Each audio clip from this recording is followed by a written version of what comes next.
Mix बार ईश्वर बाबू और इस साउंड में तो अच्छा माल नाचते हैं।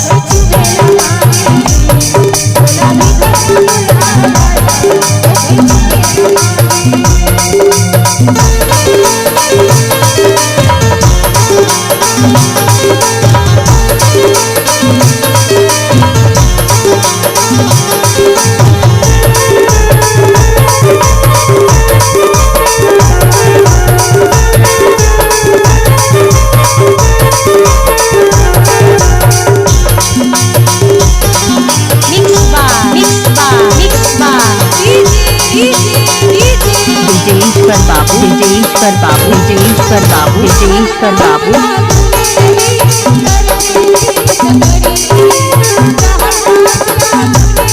गजब माल से करता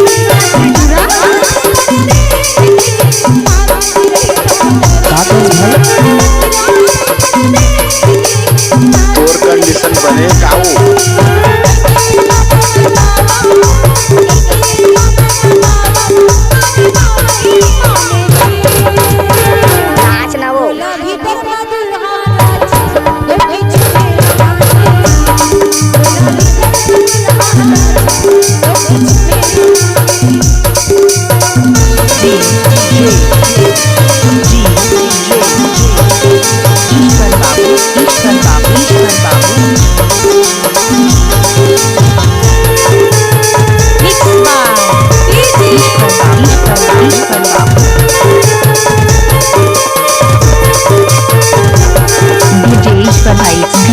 ईश्वर भाई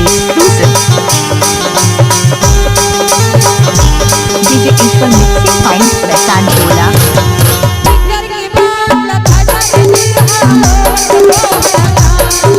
और के साउंड में तो अच्छा माल नाचते हैं।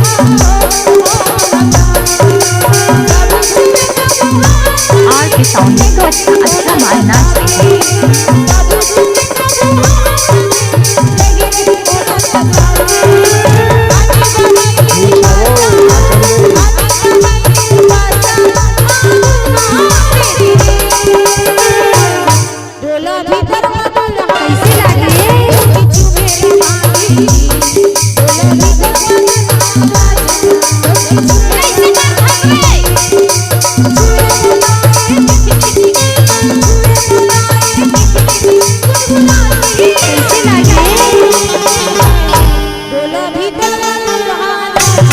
गुलाब का सुगंध लिया करो, गाना है ईश्वर भाई का, मजा लिया करो।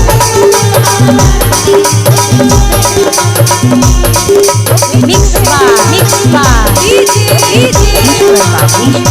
ईश्वर बाबू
पैसा दे दे राजा चूरी के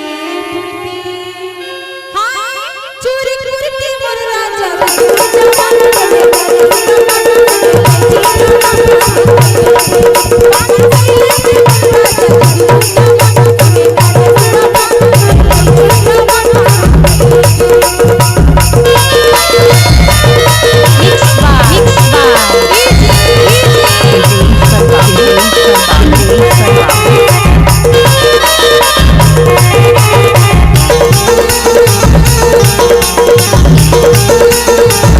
डीजे ईश्वर exclusive